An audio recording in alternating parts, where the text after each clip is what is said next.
Welcome to the Deep Dive. We're here to unpack the critical insights behind what really drives your e-commerce customers. That's right. And today, we're getting into something really interesting, a quirk of human behavior that has massive implications for customer loyalty. The sunk cost fallacy. Exactly. You know that feeling, right? Yeah. When you're thinking about canceling a subscription you hardly use, but you've already paid. Oh, yeah. Or like sticking with a game that's not fun anymore just because you've spent hours or maybe even money on it. That's it. That's the sunk cost fallacy. Yeah. So our mission today is to figure out why these past investments, things we can't get back, have such a strong hold on our decisions now. And specifically how this plays out in e-commerce. We're digging into the article Sunk Cost Fallacy and its impact on customer retention e-commerce psychology. We want to explore how businesses can, ethically use this understanding to build better customer relationships. It's a fine line sometimes. It is. And just quickly, this deep dive is powered by Growth Suite. Growth Suite helps you run smart discount campaigns on your store. You can test it for free on Shopify. Just head to the App Store. Check it out. Okay, so the sunk cost fallacy. Let's start there. What's the basic idea? Well, simply put, is our tendency to keep going with something, even if it's failing or not working for us anymore, just because we've already sunk resources into it. Resources like time, money, effort. Exactly. And logically, those past costs, they're gone, irretrievable. They really shouldn't factor into our present decisions about what to do next. But they do. Oh, they absolutely do. Behavioral economics shows this again and again. It started, in understanding financial mistakes, but now it's huge in marketing, customer retention. So it's this battle between logic, like what are the future costs and benefits, and this emotional pull. Precisely. It's that little voice saying, look how far I've come, or think of everything I've put into this. I can't quit now, even if quitting is clearly the best option looking forward. All right, like suffering through a truly awful movie because you bought the ticket. I've definitely done that. We all have. So what's going on inside our heads? Why are we wired this way? Well, there are a couple of really powerful psychological forces at work. First up is cognitive dissonance. Okay. We like consistency, right? It feels uncomfortable when our actions don't align with our beliefs or past decisions. So if we realize we're sticking with something bad after investing in it, that creates this mental friction. And we want to get rid of that friction. Exactly. So we rationalize. We tell ourselves, oh, it'll get better, or I'll use it more later, just to make ourselves feel better about the initial choice. Makes sense. What else? Then there's loss aversion. This is a big one from prospect theory. Basically, the pain of a loss feels much stronger than the pleasure of an equal gain. So giving up feels like definitely losing something. Right. Abandoning that investment feels like locking in a loss. And we instinctively try to avoid that feeling, even if sticking with it actually costs us more in the end. So emotion trumps logic. Often, yeah. Think about hitting that free shipping threshold online. You add something extra you don't really need just to avoid the loss of paying for shipping. Guilty as charged. Yeah.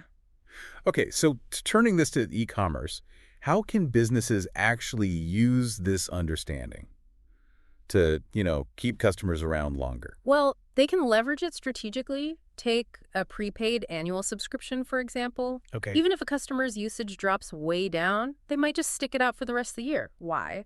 Because they don't want to feel like that initial payment was a waste. They've already sunk the cost. Precisely. And research actually shows this bias can significantly boost customer lifetime value. Customers are just more likely to renew or stay subscribed to avoid that feeling of, squandered investment. So it can reduce churn, boost revenue. Definitely. When used thoughtfully, it's a powerful tool. Right. But you mentioned earlier, it's not just about the money itself, is it? There's more going on psychologically. Right.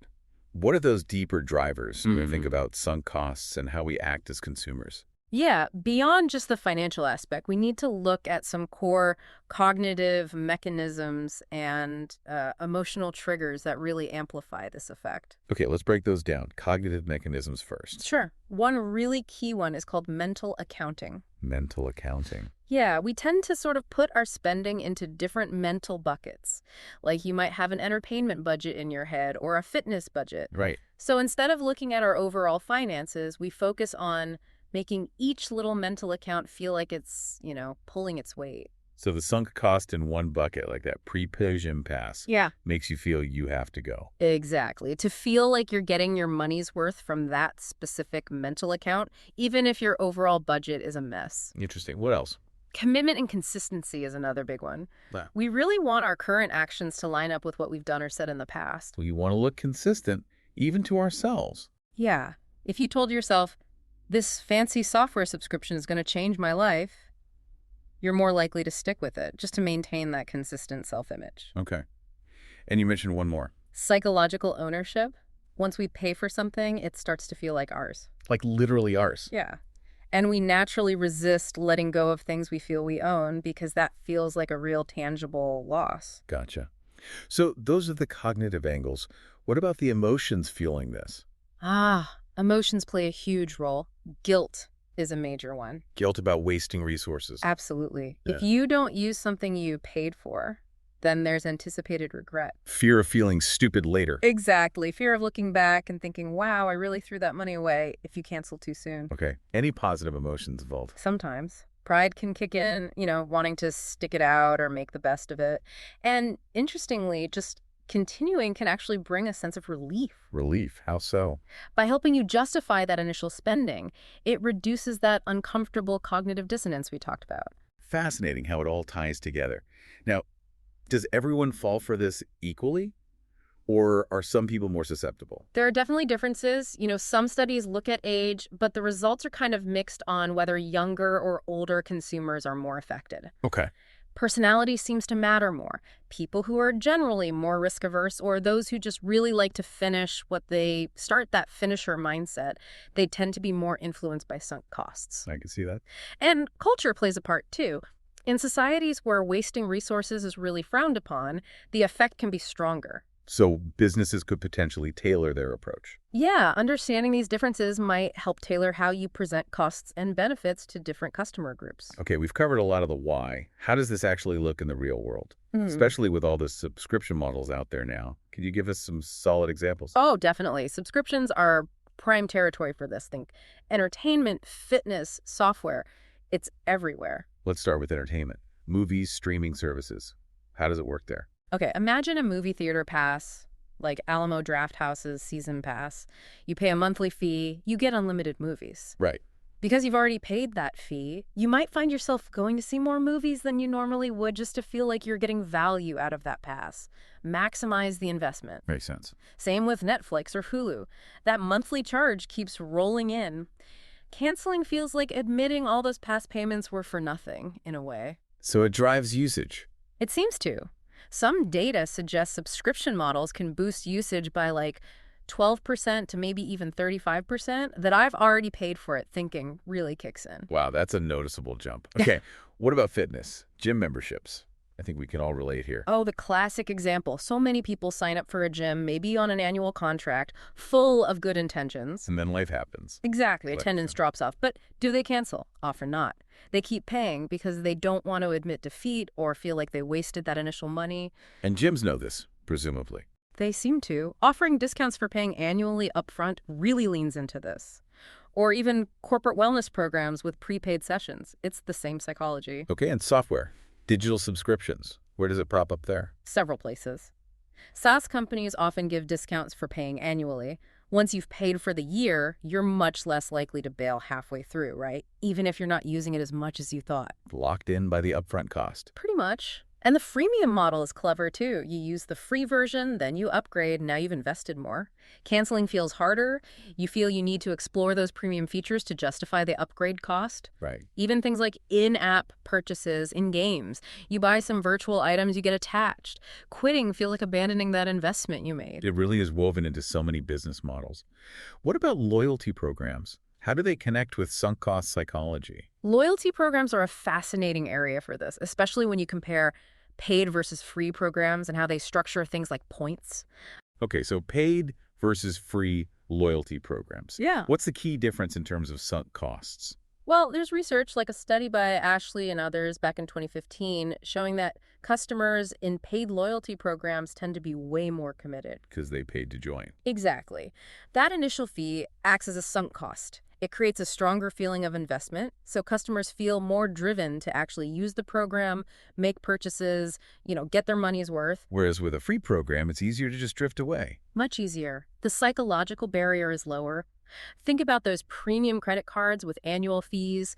People often feel compelled to use them more to earn enough points to justify that fee. Yeah, that makes total sense. What about point systems? They're everywhere. How do they tap into this? Point systems are really effective here. One big thing is preventing points from expiring, or at least having expiration dates. Ah, the fear of losing points. Right, that triggers the sunk cost feeling. I earned these points with my past purchases, I can't just let them disappear, so you might make another purchase just to use them up. You see activity spikes before expiration dates. Often, yeah. It shows people acting on that fear of losing their invested points. Another trick is designing the tiers, so just a little more spending gets you to the next reward level. So you keep spending to avoid wasting the progress you've already made. Exactly. Don't want to let those almost earned rewards slip away. And I've seen programs with both free and paid tiers. How do those hybrid models work with sunk costs? Those are quite strategic. Offering both lets customers sort of ease into the sunk cost effect. They start free, then maybe they upgrade to a paid premium tier. And now they're really invested. Right. The psychological cost of leaving goes way up. Now they're not just missing future benefits, they feel like they're actively leasing that membership fee they paid. It builds commitment over time. Like a basic rewards program versus a paid VIP tier with extra perks? Perfect example. That paid tier creates much stronger stickiness because of the upfront investment. This is incredibly insightful. Okay, so if a business wants to actually use this understanding, how do they implement it? Strategically, ethically? Good question. There are a few key areas: pricing structure, customer communication, and what we call commitment devices. Okay, let's start with pricing. How can you optimize pricing with sunk costs in mind? Well, one way is using two-part tariffs. Think Costco.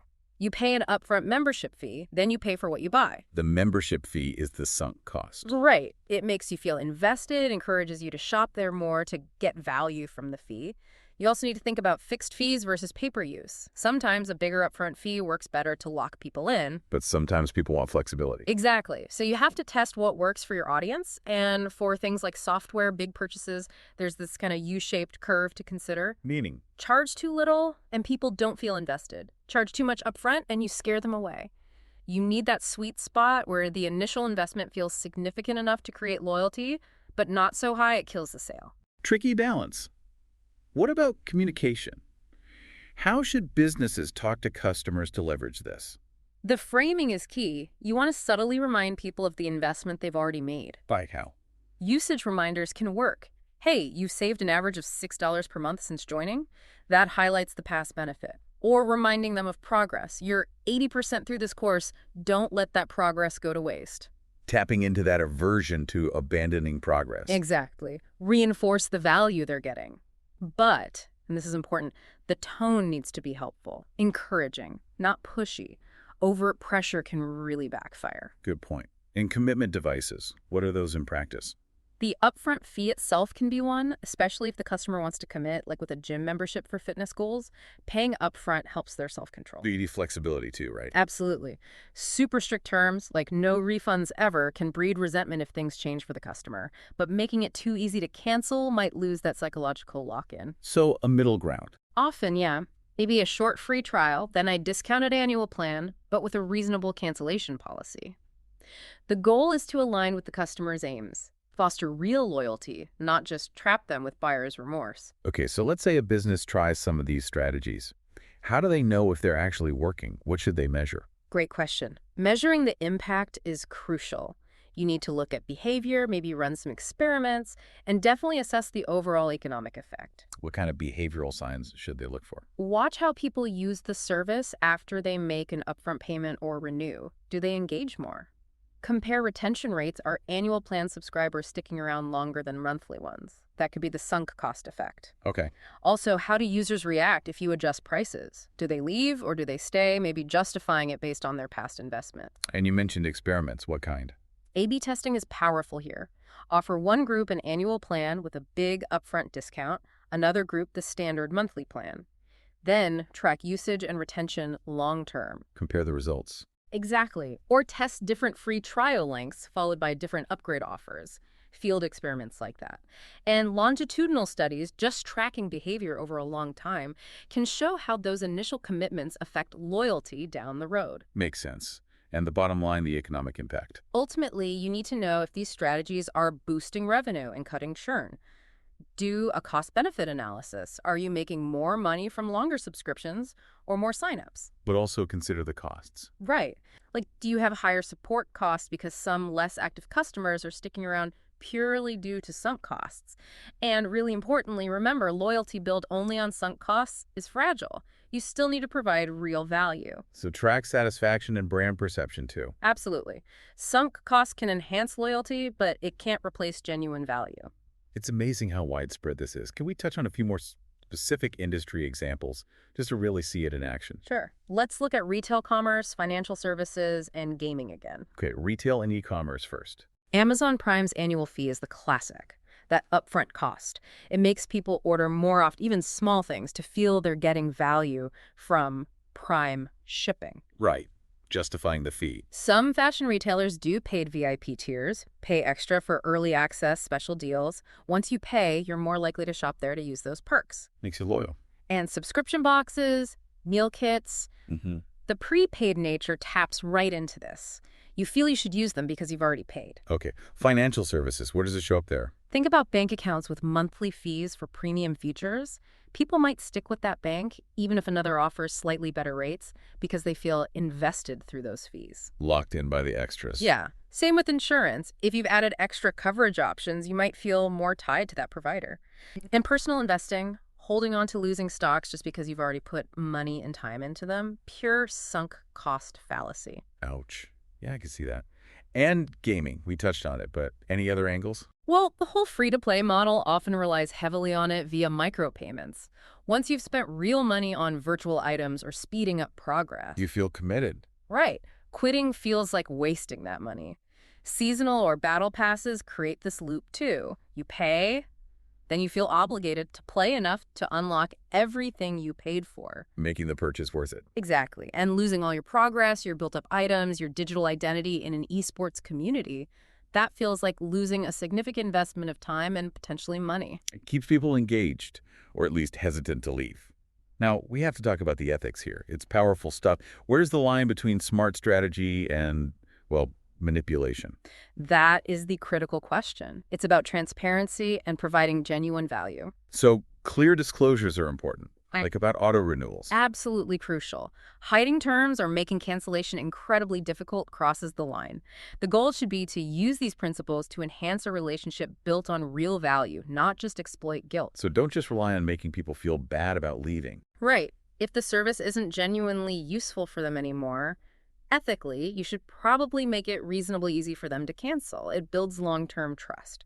What about that subscription guilt phenomenon, where people feel bad about all the services they pay for but don't use much? Yeah, that can actually damage brand perception if it gets excessive. Businesses need to think about fostering healthy relationships. Maybe offer usage tips, highlight improvements, allow short subscription pauses, things that show you care about the customer's actual experience, not just their wallet. Are there regulations around this? Increasingly, yes. Consumer protection laws in many places are getting stricter about clear disclosures, easy cancellation processes, and fair contract terms. And beyond laws, there are ethical marketing norms pushing for upfront clarity. Good to hear. Looking ahead, where might this go? How might technology change how sunk costs are used? Technology will definitely play a bigger role. Think AI and predictive analytics. Personalizing the reminders. Exactly. Identifying which customers might be susceptible to sunk cost thinking and sending them tailored messages or offers. Mobile apps can get smarter about highlighting balances, expiring points, usage stats. Making the investment feel more tangible. Right. And things like blockchain, token economics, they could potentially intensify sunk costs if you're invested in digital assets tied to a platform or community. Interesting. What about new business models? We might see more community-based ownership models like co-ops or even NFTs granting access, which could create strong sunk costs tied to belonging.